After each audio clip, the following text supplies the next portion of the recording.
Cowboys Pregame Live is brought to you by AT&T, the official 5G innovation partner of the Dallas Cowboys.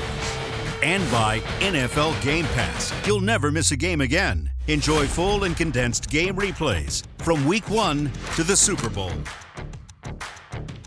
It is Week 8 in the Lone Star State, AT&T Stadium in Arlington, Texas, playing host to the NFL's top pass rush against the top rushing attack in the entire league. It's the Dallas Cowboys and the Chicago Bears on Pregame Live, presented by WinStar World Casino and Resort. From the Star in Frisco, we welcome you in with Barry Church, Isaiah Stanback, Nate Newton. I'm Kyle Yeomans. We've got Nick Eatman and Haley Sutton out at the stadium as well. We'll hear from them in just a couple of moments. But gentlemen, it is time to preview, like I said, the top passing attack against the top rushing attack in the NFL, because the Cowboys will get after Justin Fields and that Bears offense, but they're also going to run the football, and the Bears will get after the Cowboys defense. However, there are some reinforcements. The Cowboys go out this week and they trade for big defensive tackle, the veteran out of Las Vegas, Mr. Jonathan Hankins. He comes in with a ton of experience and a ton of size in the middle of that defense. How much could he change things up front, Barry? Hopefully he changes a lot, because right now this Dallas Cowboys rush defense is not where it needs to be. And with a guy like Hankins, hopefully he can gobble up some of those rushing lanes.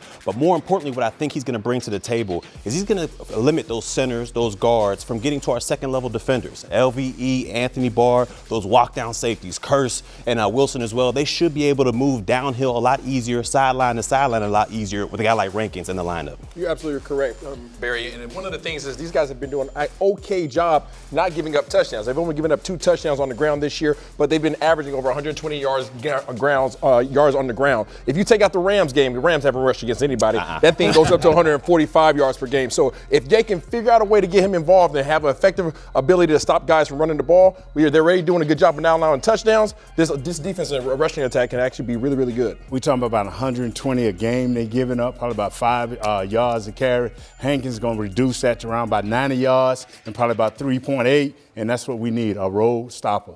Here in 2022, he played in 5 of the 7 games for the Raiders this season, 10 tackles, 1 quarterback hit. It's not a stat line that's going to jump off the page, but on the film, he is a people mover. And you can see him taking up multiple gaps and really eating up a ton of space for the guys behind him. Speaking of the guys behind him and the guys around him, it's going to be a different look for the Cowboys this week because their inactive list is loaded. It's really the first time this season we have had some big names on this list and seen big names on this list. Ezekiel Elliott, of course, right there at the top. It's not very often you see Ezekiel Elliott inactive. However, he does have the MCL sprain, and he is working through that. He'll have an extra week going into the bye week next week to get a chance to get healthy. But a Malik Hooker, starter. Noah Brown, starter. Sam Williams had 2 sacks, including a strip sack last week against Detroit. Tristan Hill, he's a rotational guy as well. So a lot of big names on this list. Barry, which one sticks out to you? To me, it's Sam Williams. He's coming off of one of the best games he's had as a Cowboy with 2 sacks and a couple TFLs. He was causing a lot of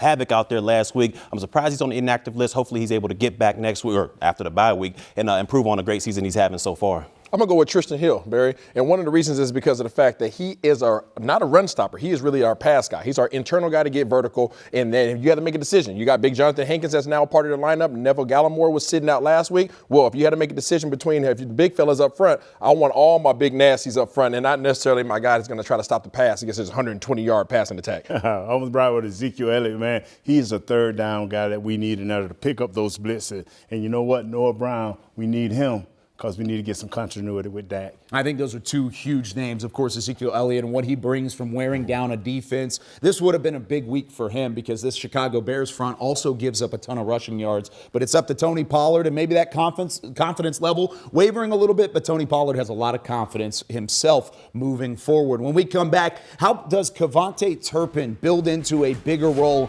on this Dallas Cowboys offense? Maybe with Noah Brown out, that could come to fruition. We go out to AT&T Stadium, here from Nick Eatman next.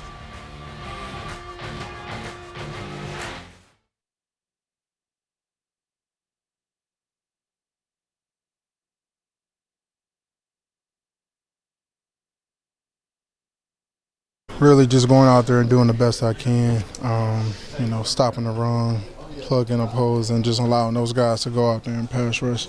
They've been doing an amazing job before I got here, so I don't think none of that's going to change. we saw someone like Jason Peters come in earlier this year, and he hadn't been with the team. Given that you've been with the team, new playbook, but you've been conditioning and all of that, where is the transition? Well, not much. I played last week. It's not like I've been off or just coming off the street. So my condition is good. My health is good. I'm just ready to go out there and play. Only thing is I'm playing for the Dallas Cowboys. And, speaking of, that's a big deal. How weird does it feel to have the Cowboys star on after spending so much time with the Giants and trying to stop the Cowboys? It's a little weird, but I'm excited for it. A lot of my family, my uncle that live out here in Dallas is pumped. He couldn't believe it when I told him, so he had to call me back just to make sure. And I said, it's what I told you is real. So, everybody excited for me. I'm excited myself. The team is playing well, and just want to be able to come in and help out. Have you had a chance to talk to Dan Quinn since you got here, and what was that conversation? It was fairly simple. He watched my film. He knows what I can do. I know what I can do to go out there and help and contribute, and that's what I'm going to do. So it ain't really much to say or nothing lavish that's coming. I'm just coming in here to stop the run and help this team win games.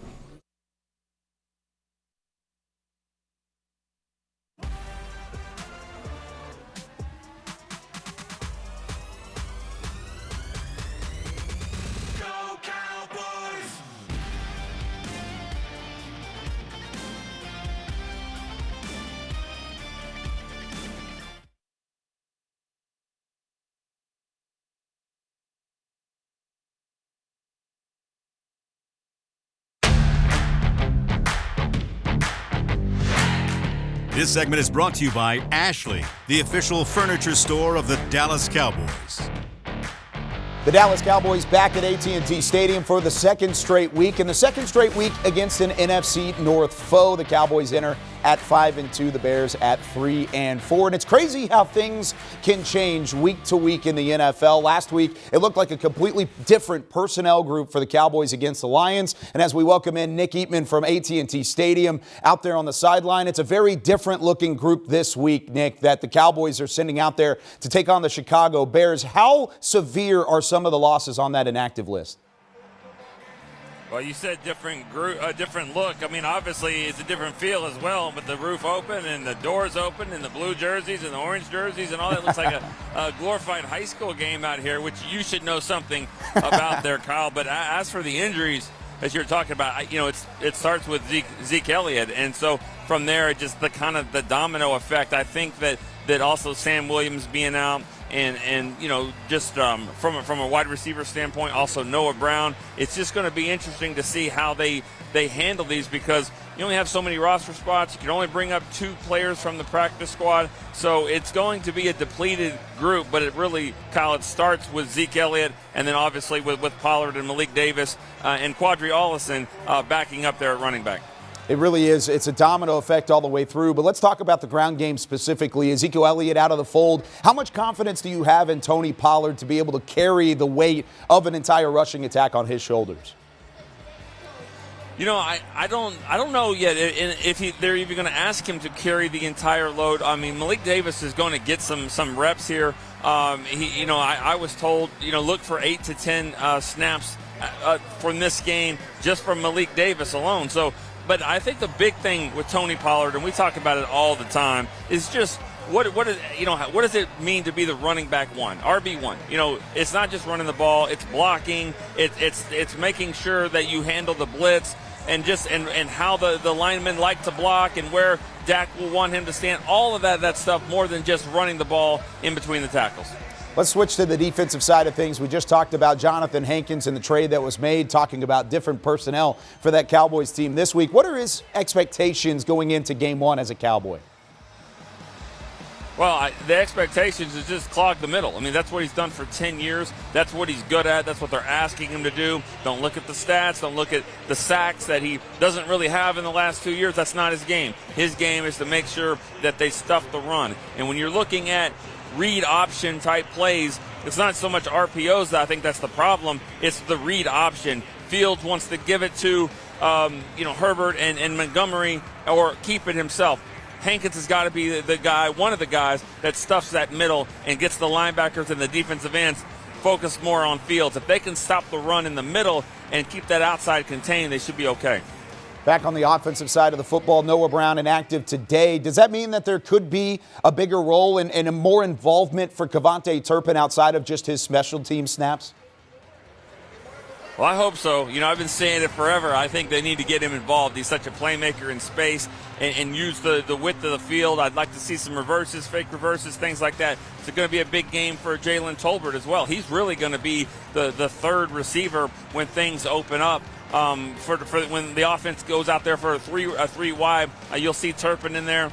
And earlier this week, I talked to C.J. Goodwin. He told me he's the best receiver on the team, and you can quote me on that. That's what he said. So guess what? He's going to get an opportunity today if they need him, a contingency plan. C.J. Goodwin is the fifth wide receiver out there. He's got great speed. We'll see what he does if they need him to do that. But he told me, and I don't know if this was foreshadowing, but he says, I'm the best receiver out here. So maybe we'll see that from him today.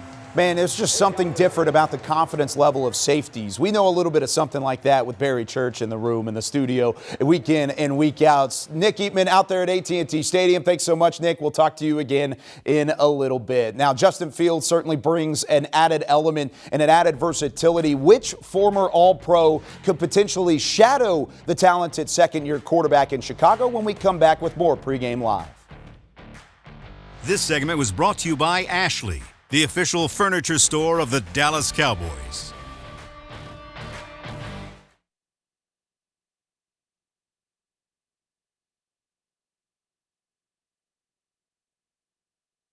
It's just next guy up, in this league. That's the only thing that's guaranteed, injuries. It's a 100% injury in this league. So it's expected, and, the next guy's got to be ready to step in. You see durability in Zeke. Does that amaze you that he's only missed like one game because of injury? Yeah, that's crazy. That's crazy. To your point, the next guy up, Malik Davis. Can you talk a little bit about what Malik brings to the table if, in fact, he can't go on Sunday? Yeah, Malik's he's a very capable running back, out of Florida. He's done a great job for us since he's been with us. Had a great camp, a great preseason. So, just looking forward to what he can do. You said next guy up, but people always question how much can Tony handle? How much load can Tony carry? How much can you carry? Whatever they ask for me to carry, I got it. They call it, I'm going to haul it. Right. I like that. Right. So, but have you prepared your body to take a bigger load and handle that this year? Yeah, I do a good job, off season, during season, of trying to stay in shape, working in the weight room and, just being ready, whatever it is that I'm asked to do.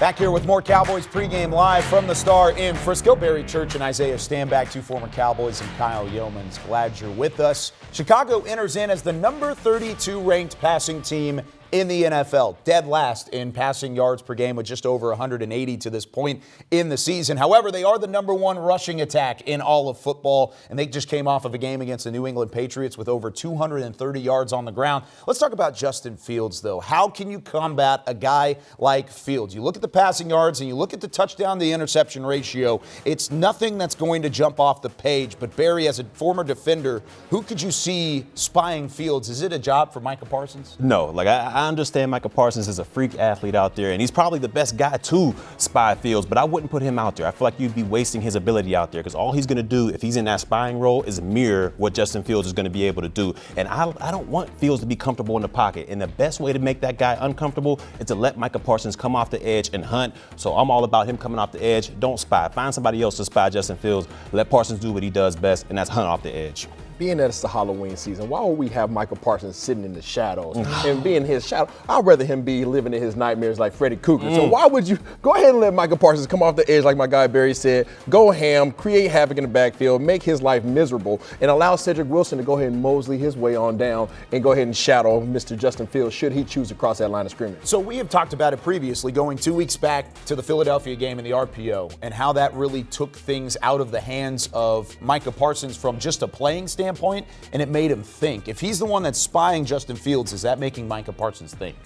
No, it's not making him think. It's taking him out the game because you're pretty much sitting there waiting and saying, if you cross the line of scrimmage, this is who's responsible for you. Well, now you're forcing him to pass, which is a good thing, but why would you take Micah Parsons out the game? Let him come up there, let him rush, let Dan Quinn scheme up the RPO, the zone read option, all that stuff. Let Micah come, let their read be all kinds of messed up, and bring the safety, scrape linebackers over the top to really mess up that whole system. And it's not just Justin Fields in the backfield that the Dallas defense has to be ready for. They've got 2 running backs in David Montgomery and Khalil Herbert. Montgomery, who missed a couple games early on, gave way for Herbert, who is still listed as the backup. But you look at the 6.2 yards per carry right now on the season. That's leading the NFL entering week 8 of the season. Which one, pick your poison, Barry, would you rather go against at this point? Would I rather go against? Which one's tougher to stop? The one I would say that's tougher would be David Montgomery. I mean, we've seen what running backs give the Dallas Cowboys a hard time, and that is a one-cut, downhill, powerful runner, and that's exactly what Montgomery is. It usually takes more than one defender to bring this guy down. So if you're a part of that front 7 for the Dallas Cowboys, you better bring your big boy pads because it's going to be a battle of the trenches, Isaiah. I'm going to go ahead and teach y'all some ebonics. I'm going to say both of them. B-O-F-F'-E-M. Both of them. The reason why these guys are very much so like the Dallas Cowboys and Ezekiel Elliott and Tony Pollard. Montgomery is their downhill guy. Herbert's their change of pace, explosive back. Much like those two as well, Herbert does not do a good job in terms of pass blocking. The same reason why we don't like Tony Pollard in the backfield. He's only 20% effectiveness in terms of when he has to have to go against the pass or when he has to block against the pass. And then Montgomery, 80% percentile. So they like him being in the back for the majority of the time and just have a little change of pace with Herbert. They always say it, a defense travels and so does a run game, because if you're on the road, a quick way to take a road crowd out of the game, run the football effectively, and the Bears will attempt to do so today in Arlington. Now, when we come back on Pregame Live, there's nothing quite like some friendly competition and a bond between 2 rookie tight ends.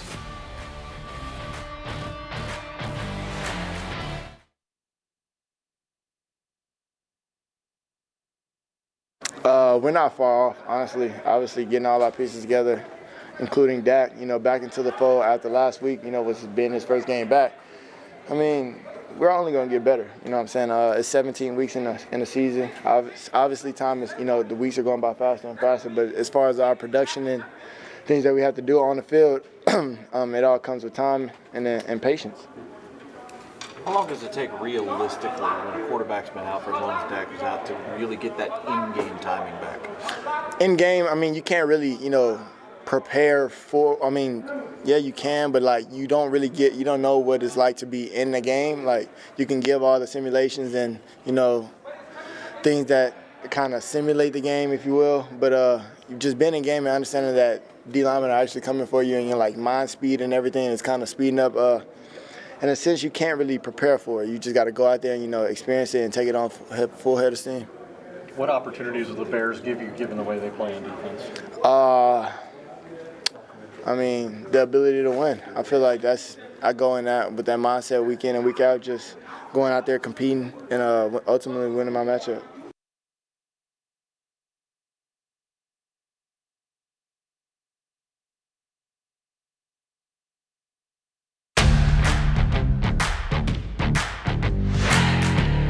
Across the NFL, a new class of rookies enters the league every single year, and there's always a special bond between teammates that come in the same rookie class. But sometimes the competition can get out of hand. Sometimes it can elevate each other. Let's go back out to AT&T Stadium and hear from Haley Sutton on more between a special bond between 2 rookie tight ends.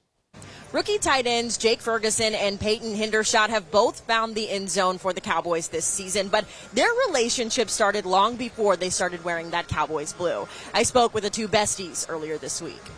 Well, we got matching tattoos not too long ago. Nah, I'm just kidding. It's the dynamic duo that's taken Cowboys Nation by storm. Young tight end, how we come. My all-time favorite moment with Peyton was when I first talked to him, and this was at the combine.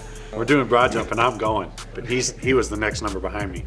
I do my first 2 jumps and they're horrible.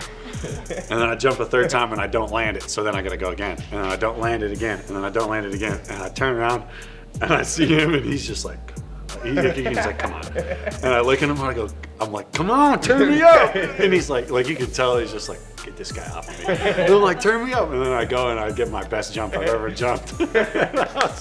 My favorite moment with Ferg, I don't know. I feel like probably the Chargers game, just because that was when I first finally seen that, like, everything he acts like and says he is, he really was. Like, he plays with that edge and everything. I don't know. I just love it. I just love the energy he brings to the game. Rookie tight ends Jake Ferguson and Peyton Hendershot are truly two peas in a pod. However, the twins haven't always been attached at the hip. In fact, their relationship started long before they even stepped foot in Texas, battling it out in the Big Ten while in college. We played them once in 2020, and I remember we were on defense, they were on offense, and he was running around. I hate this kid. We came out of the same class in high school too, so like, and he was always highly ranked. So I always had, you know what I'm saying, knew about Jake Ferguson. I was like, he ain't that good. But what is actually crazy is on draft day, my brother literally said to me, they're like, what if they draft Jake Ferguson instead of you right here? And I was like, there's no way they're gonna do that. And literally drafted him that pick. So it's just crazy, you know. But at first, yeah, I was not a big fan of Ferg. But it didn't take long for the two to become one. At first, it was just kind of us, you know what I'm saying, both going hard, both trying to show off, like, you know what I'm saying, I'm a dog, he's a dog, who's better? And at the same time of that is we're doing every meeting together, we're spending every second of the day, you know what I'm saying?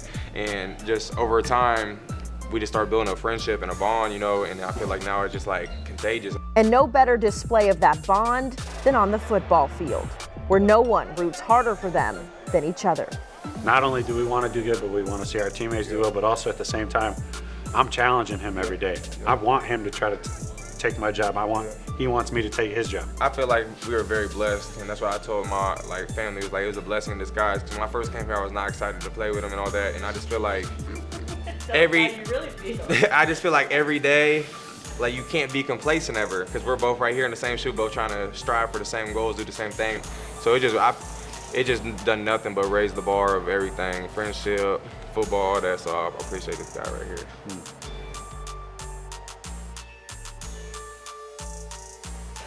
So many stories came from this interview earlier this week, but one that stands out that I didn't get a chance to include.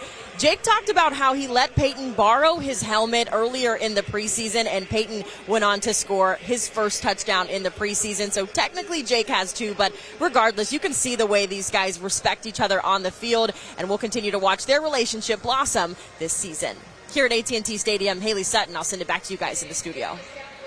Thank you very much, Haley, and it certainly is a friendship and a special bond that is to be celebrated around those two rookies, and something that could potentially become special for the Cowboys organization. Speaking of special and celebrations, we're celebrating an all-time great when we come back here on Pregame Live. It's a 20th anniversary of Emmitt Smith breaking the all-time rushing record. We'll talk about it next.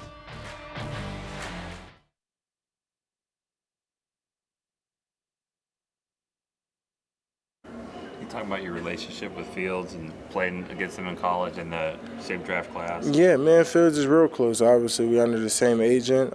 We spent a lot of time together, training together. We was out in LA together. We spent time together in the off season. He's one of my closer friends in the league, man. It's always exciting to play him because, you know, I understand his competitive mindset, the type of game he's going to bring, and he understands my mindset, and he knows I'm going to be out there hunting for him. So, you know, it's always good. But at the end of the day, you know, it's a brotherhood. We love each other, and it's just going to be fun watching each other's success. That tackle you had of him on the sideline, Penn State, Ohio State, is that, would you say, one of your best, and not your favorite highlights from your time in college? Like my best highlight in college? Or your favorite, personal favorite, just because of knowing him? Oh, no. I'm not like that, but and I think I could do way better than that, you know. But yeah, I mean, you know, in our matchup, it's cool, but I mean, I wouldn't say he's on my list of guys that I'm trying to, like, you know, go out there and hurt or something. Like, I'm just trying to play the game. You're a pretty fast guy as he is. Are you faster than him? Yeah. That's not even a question. It's just like nothing. It's like, yeah, like, I mean, he knows that too. I mean, we've raced multiple times. I mean, we actually bet on our 40 times back when we was coming out. I mean, I beat him in that. I mean, it's not even close.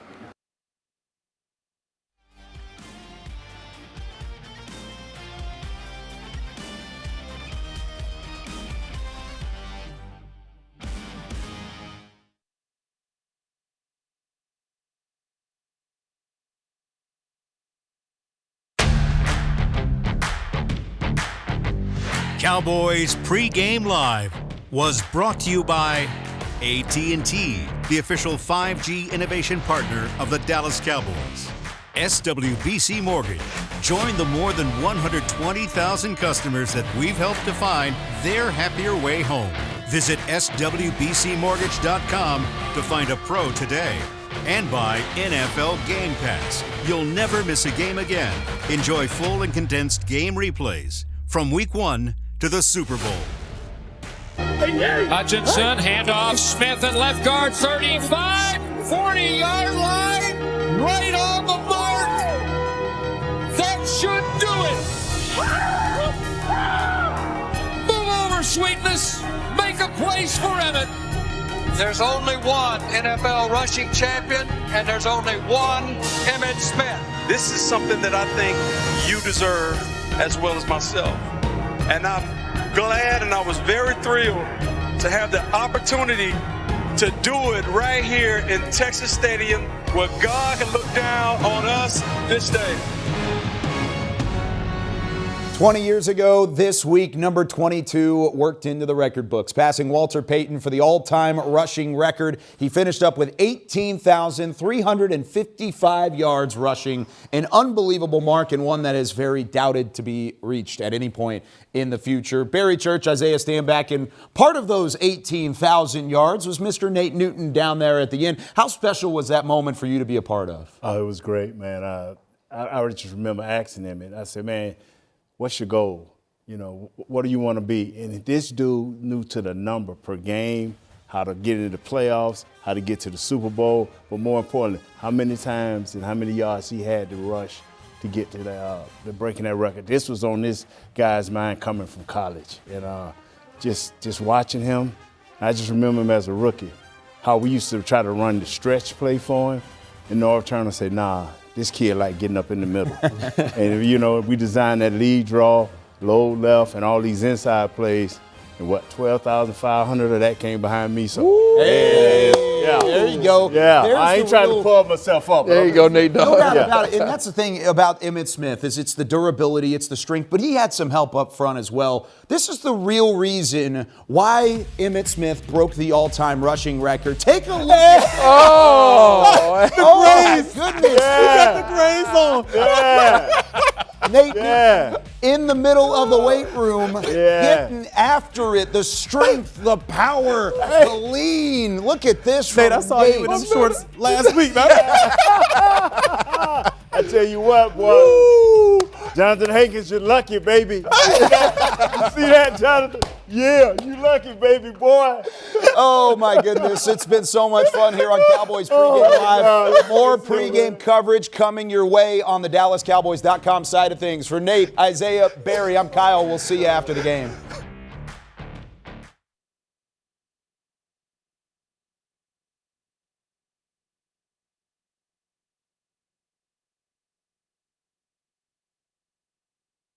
What went into your decision to acquire Hankins, and just how do you envision using him going forward?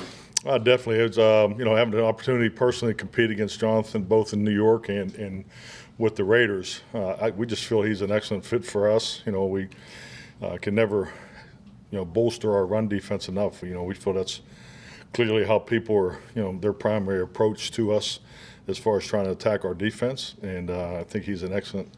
Getting back to Hankins, what does he have left? 10 years in the league. Can you talk about what you expect him to do? Well, I think starting just with building off what I've already said about the run defense. He's an anchor player, very smart. I think playing scheme diversity. Going from the Giants and playing in the Raiders scheme last year, playing in a different scheme this year. More two gap and how they play. So I think he brings that experience. Everything we're told is, excellent locker room guy, and I think he's, once again, I want to be redundant. I think he's just a really good fit for us.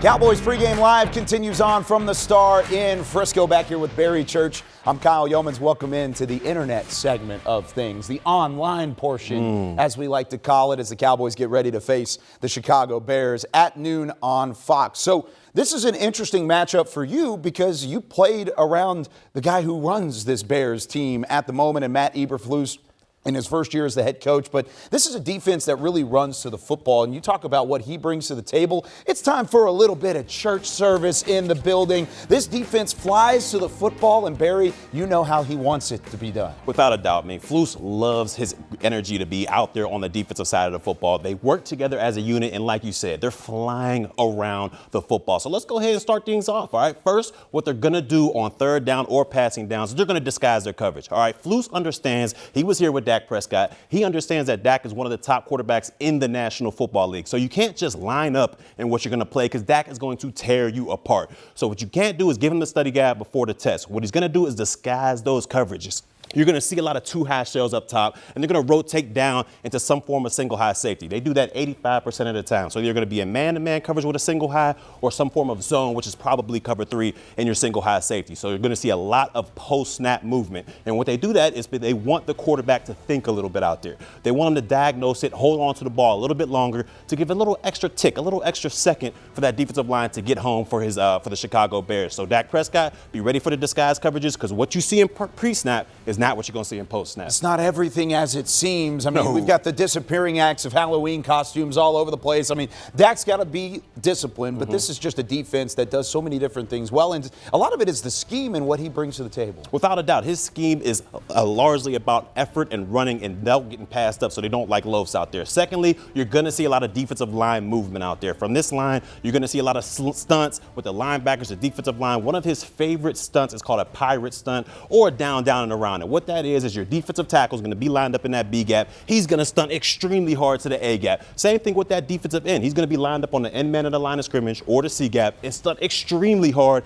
into that B gap. And that off the ball linebacker, more than likely going to be Roquan Swift. If it's a run play, he's taught to scrape right over that defensive end's butt. Now, what the philosophy behind that is, if you have some type of pulling guards or pulling tackles, those stunts that are coming in there, they're going to pick those guys off, leaving their linebacker free to make the tackle. If you don't have any pulling guards out there, what they're going to do is force that running back, if it's a middle play, to stop his feet, bounce outside right to where that linebacker is going to be. It's a down, and around stunt, and that offensive line for the Dallas Cowboys, they've got to be prepared for that. They understand that because it's a staple in Dan Quinn's defense as well. A lot of chaos, a lot of movement, a lot of stunts going with that defensive line. So offensive line-wise, for the Cowboys, they got to be ready for it. It's going to be a lot of defensive line movement. Yeah, it's good that they've seen something similar in like they have in practice with Dan Quinn on the other side and being able to see that. But they haven't seen Roquan Smith as well. He leads the NFL in tackles, looking to become the first guy in the top 3 in tackles for the Bears in the NFL since 2003 when Brian Urlacher did it back then. Now, you talk about tight windows to throw the football into. This secondary is young, and they are aggressive. They're going to try and take that football away. Without a doubt. Like I mentioned earlier, they're in a lot of single high safety, and a lot of that is going to be cover 3. And with those zone defenders are taught, they're taught at the snap of the ball to get to your zone and get your eyes on the quarterback. So you'll have your safety in the curl flat, your nickel in the curl flat, and you'll have your 2 linebackers in that hook zone. And what they're taught to do is keep their eyes on Dak Prescott and mirror whatever he has going on. So if he's looking left to throw the ball, they're like a string out there. They're going to move and melt to the left. If he's banging back to his right, they're going to do the same thing, move into the right. Now, why that creates a tight window out there is because as soon as they see that arm movement, as soon as they see that arm action, getting ready to throw the football, they're all on the string. Bang and break into that ball as fast as they can. It creates tight windows. And if Dak is not accurate out there, he has some overthrows or some tips, Chicago's defense is definitely going to get a hold of that. So overall for this defense, what this Dallas Cowboys team is going to have to look forward to is disguise looks early and often. They're going to get a lot of defensive line movement out there. And Dak, be ready to throw into tight windows. You got to be accurate out there. But I believe Mr. Prescott, he'll be up for the task. Matt Eberflus with the Cowboys from 2011 to 2017. He was a linebackers coach. At the end of his tenure, he was the passing game coordinator. So not only did he have a chance to coach around you on the defensive side, but he had a chance to coach around Dak Prescott on the offensive end. And Prescott certainly remembers some of those lessons from Coach Eberflus back in the day. Here's what he had to say earlier in the week. I miss the NFL. You look around the league and you say, oh, this team's supposed to win this game, and then you see after the game and that doesn't happen. It's been happening week in and week out. So I can't necessarily say that was an eye-opener. I mean, I give every opponent that I play respect, being the NFL, understanding those guys get paid, those guys go to work, those guys are coached well, all at the same effort, and it's all about matchups, and it's all about who's coming out better that day. So I know this is a good team we're playing against, a great defense. Obviously, Coach Flus was here, so understanding what he expects from his defense, the way that they play, their mentality. We're buckling down and know we've got a great opponent ahead, and that's all that really matters, taking it one day at a time. How much? If teams do take on the identity of their head coach, what is their identity now? The Bears. Yeah, I mean, they're aggressive. They're going at it. They play hard. They play sound. You can see on film all the guys that they're getting around the ball. And I just remember in the time that he was here, that's something that he took a lot of pride in, is when the play was dead, is how many jerseys were around that. And you turn on the Bears film and you can see that he's implicated that in that defense. And so it's important for us to, on offense, to be around the ball, make sure we're keeping the body on the body, and just playing hard to the end of the whistle. Dak Prescott last week in his return to action for the first time since the season opener against Tampa Bay, 207 yards, just the one touchdown. He only had 6 incompletions. He finished up 19 of 25 throwing the football. So it wasn't the most Dak Prescott stat line you've ever seen, but Isaiah, when you look at his performance from last week, how can he build upon it? Decision making.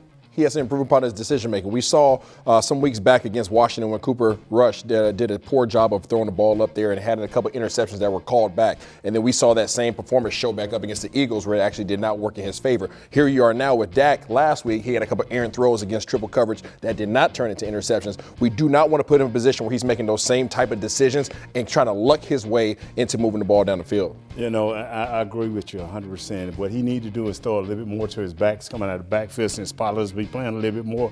Need to find them tight ends a little bit more. And I think Dak could throw around about 300 today. Ooh, that's a nice bold prediction. Yeah. I'm with both of you guys. I mean, it's got to come down to decision making. Take what the defense gives you. We saw a lot last week. Sometimes he got lucky with some dropped interceptions out there, but forcing the ball down the field, it's not going to be what you want to do early on and often. So check that ball down to your backs or your tight ends and take better care of the football. What about the guys he's throwing the football to? No Noah Brown this week, so it's CeeDee Lamb, Jalen Tolbert. No James Washington yet either. Michael Gallup and Kevontae Turpin. Those are your wide receivers out there. Who do you want to see step up outside? I want to see CeeDee Lamb step up a little bit. I mean, we saw some games here and there where he looked like that bona fide number 1 wide receiver. I need him to get that sauce back, that swag back. I need him when he gets those first downs, hit him with the snotty nose a little bit and catch the easy passes. All right, this guy is known for making these acrobatic catches, but the easier ones he kind of drops a little bit. So just be consistent overall. I need Michael Gallup. I mean, Michael Gallup's been thrown at 17 times this year. He's only caught 8 of them. We gave him a big boy contract, $10 million signing bonus. I don't like to count people's money, but at the end of the day, you have to show up and show out. We understand that we have a little bit of leniency with you because you're coming off a knee injury, but at the end of the day, 17 attempts, 8 catches, for that type of money, we need more production out of you. That is so true, fellas. I agree with both of y'all, but I would like to see just one time, maybe twice in this game, throw a deep post, just a skinny post or anything to this guy Turpin. I just want him to be able to loosen up that defense so he can get everything underneath going. I mean, if he catch it, touchdown. If he don't, hey, just a missed drop. And the Chicago defense pretty good at stopping the passing attack because they do force some turnovers. They've only allowed 5 passing touchdowns this season. That's tied for 3rd in the NFL entering week number 8. Let's go back out to AT&T Stadium and join Nick Eatman again as he is now joined by Stephen Jones. Thank you, Kyle. And yes, we're here with Stephen Jones, Cowboys Chief Operating Officer. And what an atmosphere so far here. These noon games, it doesn't matter. The crowd is piling in. Roof open, doors open. Does that give a different feel for this game? I think it does. I think that's one of the amazing things about our stadium is, you know, you can be inside and have it totally closed down, or you can feel like you're in an outdoor stadium. And I think that our fans will enjoy it today. It's perfect weather to have it open. And then, of course, what a great game. I mean, we're getting ready to go against the Bears here. Needless to say, what we think about Coach Eberflus on the other side. He was a great coach here. He's been a great coach at Indy as a coordinator and now doing a great job with the Bears. And, of course, they're doing it the way we're trying to do it, complementary football, run the ball on offense and play good on defense. So we'll have our work cut out for us today. It's going to be a battle, but one we're up for. Yeah, the inactives list has probably got a lot more star power than you're comfortable seeing on your side with Zeke Elliott, obviously, and then Noah Brown as well. But starting back to Zeke, how do you think the running game will do with Tony Pollard and the other guys? I think it'll be great. Tony, you know, I think a lot of people, our fans, have been wanting to see maybe Tony get a few more touches. We'll probably see that today, but we'll also manage that as well. And certainly Malik has had a great week of practice, had a great preseason, deserves a chance here today. And he'll get that as well. And, on the defensive side, obviously missing a guy like Hooker is tough, but we'll step up. We got some good young safeties in Bell and Iz that should do a good job for us. We got our kickers coming right through here. Special teams, it's important as well. Don't want to get in their way. Definitely not. I'm going to go back to the offense, though, with Noah Brown being banged up. Who are you looking for to kind of step up the most in that 3-4 position role? Turpin, Tolbert, combination of both? I think combination of both, but it is going to be great to see Tolbert. He's had really accepted the challenge when he wasn't active early, and he's been having some really, really strong practices. He's getting better. Of course, on special teams, which when you're the fourth and fifth guy, you need to play well on special teams. But this will be a big day for him. And if he does what he's been doing in practice, then I think he'll have a really nice day today. Obviously, you have the bye week coming up here, and that might have played a factor in some of these decisions for injuries. But just how important, all games matter, obviously, but how important is it for your team to get to 6-2 heading into this much-needed bye? Well, it'd be big. And as you said, some of these guys are going to miss just this game and should be back after the bye week. So most of them. But if we could somehow figure out how to get out there and compete, which we will, and win this football game, it'd be huge going into the bye. All right, we appreciate your time. That's Stephen Jones, Cowboys Chief Operating Officer. Kyle, we'll throw it back to you guys in the studio. Thank you very much, Nick and Steven out there at AT&T Stadium. It is a noon kickoff between the Cowboys and the Chicago Bears as the Cowboys look to get to 6-2 overall, and they'll do so on Fox. Barry Church, Isaiah Stanback, Nate Newton. I'm Kyle Yeomans. Gentlemen, it's time to give our keys to the game. How can the Cowboys get to 6-2? For me, offensively, take care of the football. I feel like the only reason or the only way Chicago can kind of stay in this game if they get some takeaways from our offense, take care of the football. Pollard, run the football good. Dak, you understand what you got to do. Don't make any bad decisions out there. Let your defense hold it down over there. So to me, take care of the football. You'll be all right. Okay, you went offense. I'm going to flip it to the defensive side of things. And I think that defensively, you have to keep the Bears' offense under 50% on third down. Justin Fields doesn't throw the ball that great, but we do know he likes to run the ball, and that comes off of passes as well. They don't have to be designed runs. He likes to keep the chains moving, keep him on third down, and keep him off the doggone field. You've heard me say it once, twice. You heard it said 7 times. I'm going to say it an 8th. Time of possession. And how you do that is being better on third downs. If we can get 2 more third downs, that'll give us 2 extra minutes, and that'll take us to 32 minutes a game. That way that defense can dominate, Barry. Nate, normally on this show and throughout the week, you are very adamant on time of possession. Yes. Is it even more important this week than weeks past? Definitely, because this team like to run 180 yards rushing. They trying to get the time of possession.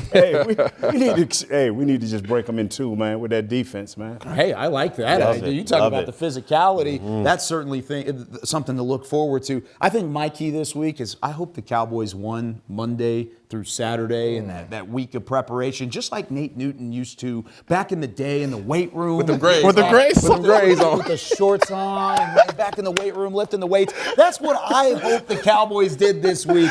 I hope they got their work My in. wife liked them bow legs. What it takes. Oh, my goodness. I love it. Right there it is. We gotta bring it back, right? We gotta bring it back up. Oh, there they are. How much on that? 135. No clips. No clips.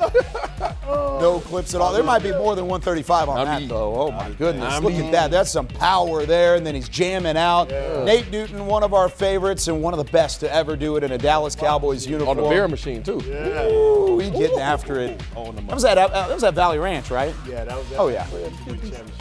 Back in the day. The Grays. Hopefully they get back to that at the same time. For the great Nate Newton, for Isaiah Stanback, Barry Church, and then Nick Eatman and Haley Sutton out at AT&T Stadium, I'm Kyle Yeomans. Enjoy the game, everybody. It's the Dallas Cowboys and the Chicago Bears. Noon kickoff on Fox.